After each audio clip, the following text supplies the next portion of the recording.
is it that people feel guilty for moving forward after pain, loss, and trauma?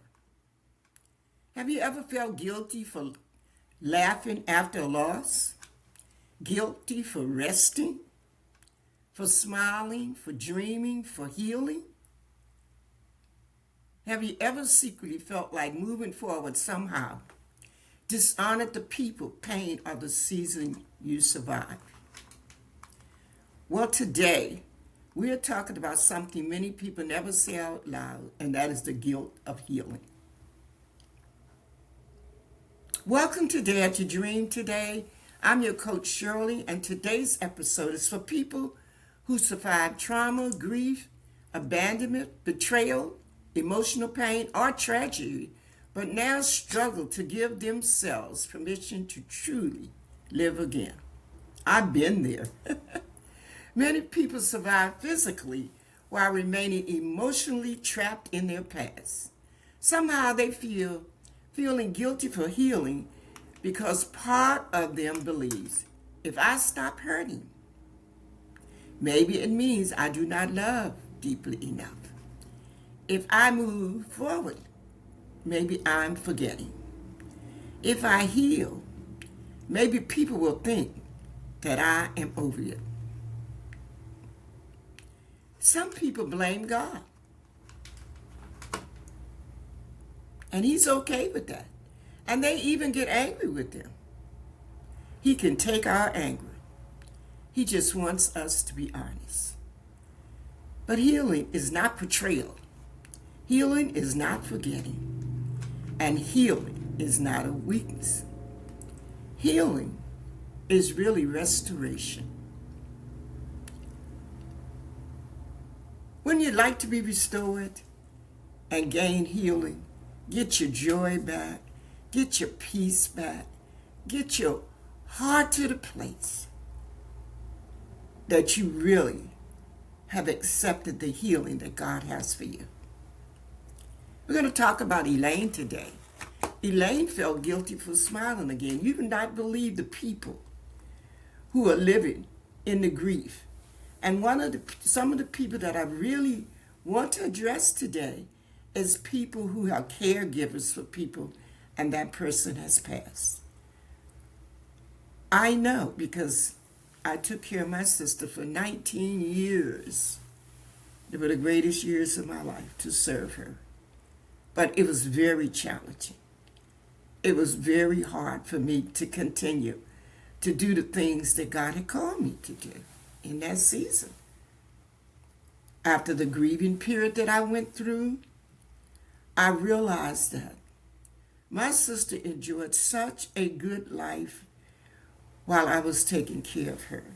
There is no way that she would not want me to be happy, would not want me to remember the times that we shared together. See, that's how you get through the grief, how I was able to get through it. I remember the little small things. You know, a small thing like my sister and I, we would go to 7-Eleven and get a hot dog and some chips and a drink. Now, to some people, they was like, that is not nothing. But that's something that she liked to do. And so we would get in the car and we'd go there and we'd eat our hot dog. Because I didn't buy hot dogs to have at home because we didn't eat them on a regular basis. And she couldn't have them. But what a blessing it was when I think about the times that we were able to share a hot dog. You might have something bigger, something smaller, but never forget the moments that you have. That's why it's good while people are living to make memories. You can't make them when they're gone. You have to make those memories while the person is here. But we're going to talk about Elaine today because Elaine felt guilty for smiling again. She lost her daughter unexpectedly, and her whole world seemed to have come apart. For months, she was unable to function. Simple tasks became overwhelming for her. She stopped answering phone calls. She avoided places they would visit together. Even hearing music that her daughter loved would bring her to tears. And I'm not saying there's not a season for that. I believe that there is a season for that, and that's healthy. Her family understood in the beginning. But as the time passed, life around her continued moving forward while she remained emotionally frozen.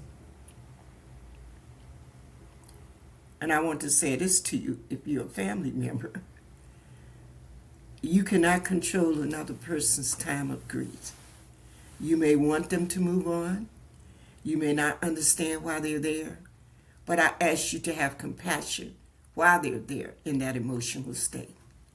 One afternoon, 2 years later, Elaine attended a family gathering and real laughed. But after she left, she felt guilty, felt in her heart. How could she laugh when her daughter was gone? The night she cried harder than she had cried in months. Not because she missed her daughter less, but because part of her believing pain was proof of love. It is not. Deep inside, Elaine had unknowingly built herself an emotional prison in her life. As long as she suffered constantly, she felt connected to her daughter. But healing felt like abandonment to her. It might feel like abandonment to you today. That's why we are bringing this story to you. Eventually through grief counseling, prayer, and support. And I don't minimize this at all to any of us. None of us are above the place that we don't need grief counseling, that we don't need prayer, and we don't need support. I remember years ago, a family that lived 3 doors from us, really. The sister had passed. It was a brother and his 2 sisters lived in the home together. And I came out on the porch and saw a hearse in front of their house. And I asked them, the sister, I said, who passed? She told me her sister had passed. I said, oh, but you didn't let anybody know. Oh, she said, well, we grieve hard and we grieve to ourselves. How sad is that? And you know, some years later, her and her brother were in a house, and the house caught a fire, and they both died in that house. Don't ever miss the opportunity to be able to share and let other people be there for you, because that's just pride. I'm telling you, it's pride. Coming to suffer endlessly would not bring her daughter back. Elaine realized that. And healing did not mean she did not love her. Actually, it means that she did love her, because her daughter lived a full life when she was living. Like my daughter was a very active person, a very loving, caring person. Everybody wanted to be around her. What would it have profited me to have stayed in a state of grief and guilt because she was not here anymore? But we have to make a choice, you know. I made a choice to honor the good parts of my daughter, to honor the good parts of my family members. That's why family is so important to me while I'm here. It is just so important that I spend time with them. It's important that I learn to laugh with them, cry with them. All of those things are part of being a family. And whether I'm here or whether they're here, those are memories that no one can take from you. The good things that happen. Her counselor told her that your daughter would want you to have a good life. And this inspired her healing, not destroying your life forever. And this particular statement changed her life. Little by little, Elaine gave herself permission to laugh again, go outside again, reconnect with friends again, take care of herself, and eventually help other grieving mothers. You know, we go back to our pain can be our purpose. Her grief never disappeared, but it no longer controlled her entire life. Healing allowed pain and love to exist together. And they can. They can exist together. Why do people feel guilty for healing after loss? There are many reasons we feel guilty. Many carry unconscious belief about healing. Some believe healing means forgetting. Joy dishonors grief. Rest is selfish. Or moving forward means they did not truly care. Has nothing to do with your healings. And others live in survival mode for so long that peace actually feels unfamiliar to them. They just been like, in a mode. Pain becomes normal. Stress becomes your identity. And trauma becomes your home. So when healing begins, it can feel uncomfortable. I'm not telling you don't. Some people even sabotage their healing. I'm saying it loud and clear. They sabotage their healing because emotional suffering has been tied to their identity. Emotional suffering has been tied to their identity. I want you to hear that. The trauma changes the mind and the body. And I continue to say this during this mental health series because it is just so important that we understand that our nervous systems often stay stuck in survival mode. And you may experience anxiety, hypervigilance, emotional numbness, panic attacks, sleep problems, exhaustion, depression, or fear of happiness. Not able to let go of past pains, past hurts.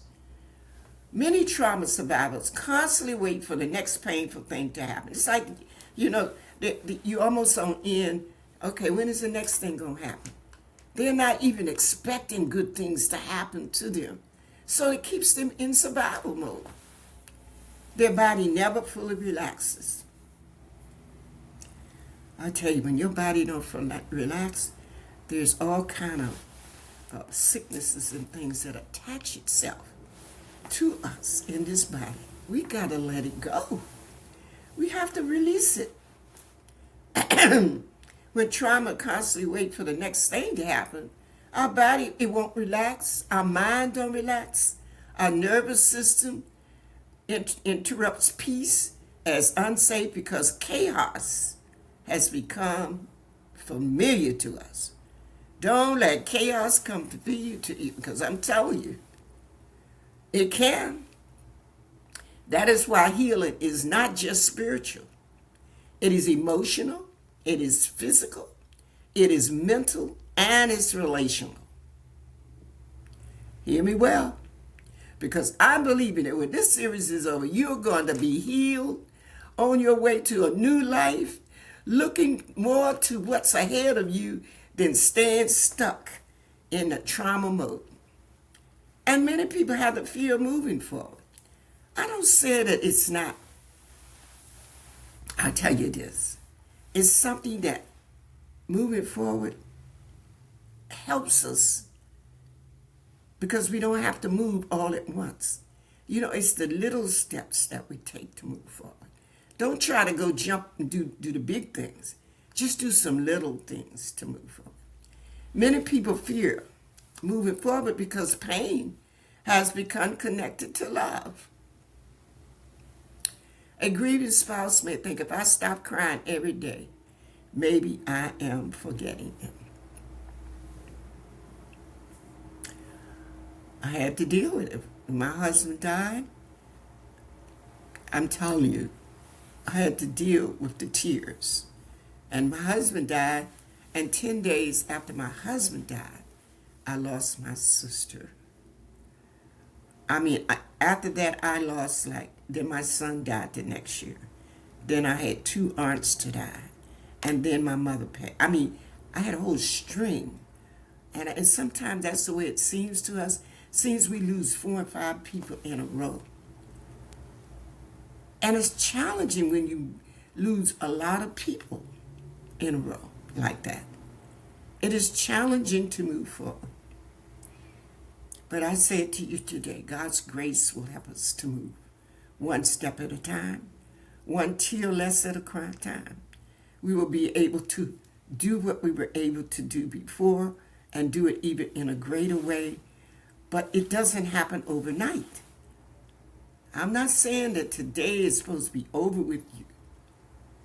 But I am saying, look towards healing taking place in your heart and in your life. Some people, a mother who's lost a child may feel guilty for enjoying life again. It is so challenging to lose children. It's challenging to lose everyone. But I think when we lose children, it's really much different for a mother or father, because who expects their child to die before them? And I can tell you, as a mother that had lost 2 children, my son was only 22 when he was killed. And my daughter was in her 50s when she passed. Very heartbreaking. Very challenging. But I was able to enjoy life again. And you can too. A trauma survivor may fear becoming vulnerable again. A divorced person may fear trusting again. That is a hard one. But we have to forgive what happened in the past. Not blaming ourselves. And even forgiving the other person, so that we can learn to trust again. It is healthy for us to trust again, because it's not the Lord's desire that we stay in a mode where I'm just going to be by myself. That is not true. That's not what God has for you. But if that's God's plan for you, that's great. But if He got a greater plan for you and you just scared to, you still in fear, you are hurting yourself more than the person who divorced you, or you divorced. A wounded person may stay emotionally stuck because pain feels safer than hope. It may feel safer than hope, but it's not safer. But staying emotionally trapped does not protect people from future pain. It really doesn't. It only prolongs suffering, because I've seen people who have gone through it and have come out where God has blessed them, strengthened them, and built them up, remarried, and started another whole life. And I've seen other people who've gone through divorces, have gone through heartache. They're not even interested. They just say, never mind, Lord. But is that God's plan for you? And it may be. I'm not saying it's not, but I'm just saying we're not our own. We've been bought with a price. And if God has someone for you, and you, because of your past hurt and your past pain, haven't said, no, that's okay. Or your past decisions, because we made bad decisions. Okay. I'm going to leave it alone. Healing does not erase love. That is so important for you to know. Healing does not erase memories. Healing does not minimize trauma. It does not. Healing does not dishonor people you lost. What healing simply means that we would no longer let it control our entire life. We can still love deeply. You can still remember and move forward, and you can still honor the past without remaining imprisoned there. You can honor it. Oh, I can tell you so many ways that I do honor it.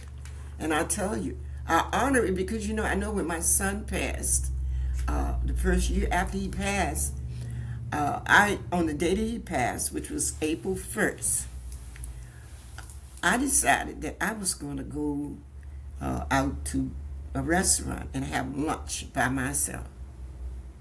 Bad decision.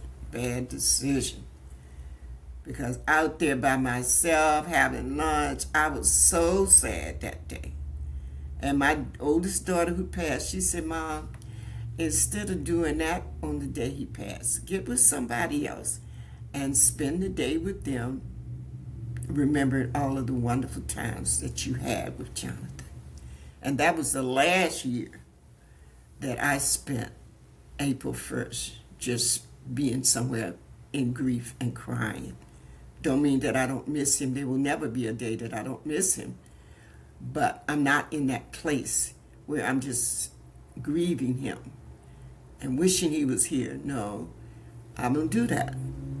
But I thank God for the short time I had with him. It was a short time, but it was a good time that parents, your children are jewels, I can tell you. And sometimes I get upset because I worked with families and children in the last part of my career, and trying to help them to understand how precious the children are that they have, even when the child is not doing what you want them to do. Being able to reach that child and being able to figure a way, and every child is different. How can I reach my child? Realizing that a lot of those children that I worked with at that time, they were children who had deep traumas, and they needed healing. They didn't need abuse from the people that were still there with them. It just made the trauma deepen in their hearts. But it's hard to teach people that don't want to learn. They think they know how to do it, even though they're having all kind of challenges with their children. But it was very challenging to help them to understand kindness and love, compassion with your children is so important, even when they're not doing what you want them to do. You can't holler and scream and shout and throw things. That is not the way to do it. And they would say to me, well, Miss B, children are different. Yes, they are different. But I still believe love and compassion rules all the things that you would ever want to do, not only with your children, but with anyone else.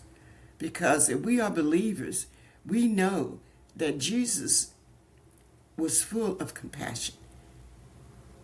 And we too need to be full of compassion, not only for our children, but for others who are going through difficult times. Even this season of that we are talking about on grief and loss. And I am so involved in it because I've already lived it, but I know the struggle that it takes to be delivered from it. And so that's the reason why God has put it on my heart to do this mental health, because we have so many people that are going through different things and they really don't understand how to handle it. So we're going to give you some encouragement from the scriptures. We talked about David before, but we're going to talk about him again. David, he grieved the loss of his son Absalom. And if you know anything about the story of Absalom, Absalom was not a good son, not really. Because what Absalom did, he did take part of the kingdom away from his father through deceit and deception. He won part of the kingdom over to him. But when he died, it was still David's son, and he grieved the loss of his son. His friend Jonathan, who was with him most of the time, and who he had to even inform Jonathan that his father, King Saul, was trying to kill him. And Jonathan really saved his life. But when Jonathan and King Saul, who is very mean and evil to David, when they died, David wept. He grieved for them. I believe that's why he was a man after God's heart. You know, he could forgive a man who was a king, who threw spears at him, who did all kinds of things, who ran him, looked for him, tried to hunt him down. But David didn't hold it against him. He said he was the king. And even when the time came when David could have killed him. Now, how many of us have said that? David said, touch not mine. The word said, touch not my anointed, and do my prophet no harm. Forgiveness is so important because you don't never know what the next step is going to be for you with whoever it is that you're holding something against. Naomi, one of my favorite people in the Bible, Naomi. Naomi grieved. She lost her husband and her sons. And she lost her faith.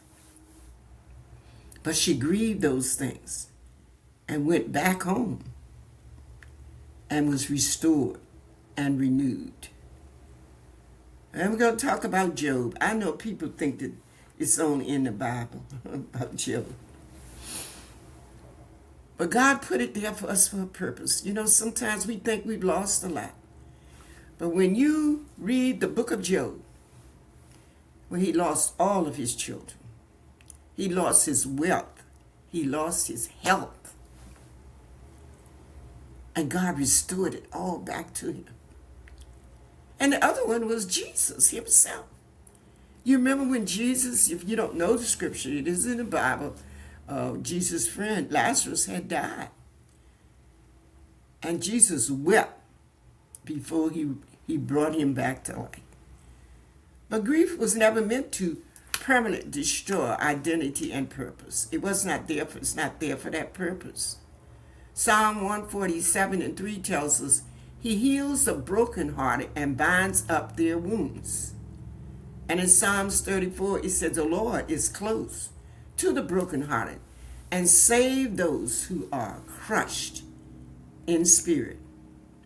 God does not ask people to pretend pain never happens, but he also does not desire for pain to permanently consume our future. When healing feels safe, some people grew up in an environment where chaos was normal. Emotional pain was ignored. Rest was criticized. Our vulnerability felt dangerous. As adults, calmness may feel uncomfortable to you if that's how you was raised. They may unconsciously overwork, overthink, overgive, isolate themselves, or stay emotionally unavailable. Healing requires learning safety again. It really does. It requires trusting again. And sometimes people, as I continue to say, you may need therapy. You may need support groups. You may need a healthy friendship or spiritual healing to rebuild a sense of safety. But I said to you, give yourself permission to live again. Healing begins when we stop asking, do I deserve to be healed? You might not say it out loud, and start realizing, I need healing to truly live. I need to be able to be full of life and joy and peace. You do not have to stay emotionally broken to prove you love somebody. You do not have to remain exhausted to prove your loyalty. You do not have to carry endless guilt, honoring pain. There comes a moment when people must choose. You have to choose it. That I will be healed and restoration is possible. We have 7 ways coaching message for you. I always want to give you some coaching while we're doing our podcast because I feel like I don't want to leave you hanging. I want to leave you in a place that you know that life may be this way today, but there's a possibility that life is going to change. Number 1, stop measuring love by suffering. Constant pain is not proof of deeper love. It is not. Allow yourself to experience joy again. Joy and grief can exist. They can exist together. Release false guilt. You're not betraying anyone by healing. Learn healthy emotion supports. Healing often happens in safe relationships. Care for your body as a part of healing. I see people who don't take care of themselves. They just let themselves go because they're so hurt and so into the grief and the loss. And I know it's hard. But you may have to just have a ritual. I'm going to eat. I'm going to sleep. I'm going to work. You know, you may have to start with that. Rest is important. Sleep is important. Movement, breathing, nutrition, and peace matters in part of taking care of your body. This too will pass. if you let it pass and accept healing as a process. Some days will still hurt deeply. Healing is not linear, but it's going to happen. Our reflection questions are, what fear do I have about healing? What is your fear today about healing? What are you fearing most of all? Have I connected my suffering to love or loyalty? Have you? In what ways have I remained emotionally stuck? What would change if I truly permitted myself permission to heal? You would get healed. What is one step towards restoration that I can take this week? I tell you, one of the steps and everybody's different, one of the steps that I tell people that I have taken in most times when I'm going through, and that is going to church. And I said this because I have gone to church, broke down, raggedy, utter despair. Oh my gosh, going through grief, loss, all kinds of challenges. But I always found my way to the house of God. And I tell you what it does for me, and I don't know what it does for you. But when I find myself going to the house of God, I find that nobody knows what I'm going through when I go there. But just being there in the presence of God, I can't tell you how many times that I have been healed in the house of God. It happens without you even saying anything. You're there. You don't feel like laughing. You don't feel like crying. You don't feel like clapping. You don't feel like saying amen or anything. And I'm saying to you, you don't even have to say anything. But I'm just saying, just sitting there, being in his presence in the house of God, and even at home, another place, getting in his presence and just getting quiet. Sometimes I just wrap up in a blanket and just sit in his presence and enjoy the peace and joy of God. Healing takes place in many ways, but expect to be healed. Many people stop dreaming after trauma and loss, but pain is not the end of your story.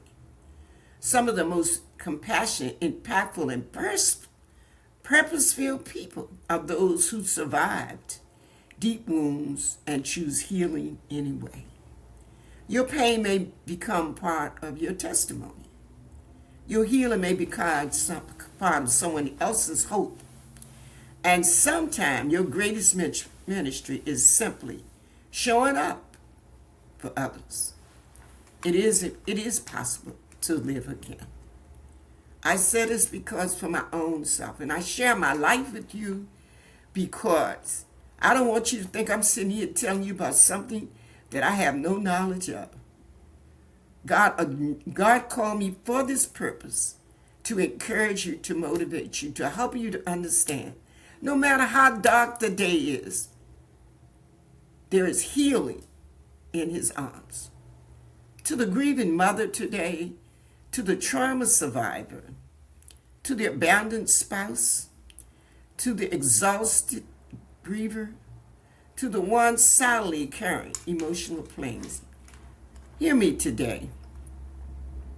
You do not permission from everyone or anyone else to heal. And you do not have to stay emotionally broken to prove your love, loyalty, or faithfulness. Healing is not betrayal. Healing is part of God restoring your life and my life. I want to pray with you today. Father, I pray for every person that's listening who feels trapped between grief and healing. Heal the guilt connected to moving forward. Heal the fear connected to joy. Heal the trauma that keeps their mind and body in survival mode. Lord, give them permission to rest, permission to breathe, permission to smile, permission to hope again, and permission to live again, Lord. Restore their emotional health, Lord. Restore their physical strength, spiritual confidence. Help them understand that healing does not erase love, and remind them that their purpose still matters. In Jesus' name. I thank you today. I know that it's challenging what you're going through, but I'm here to tell you there is joy at the end of the journey. Thank you today for joining the Dare to Dream podcast. If this episode has encouraged someone you may know that still feeling guilty from healing after pain and loss, remember you are allowed to heal.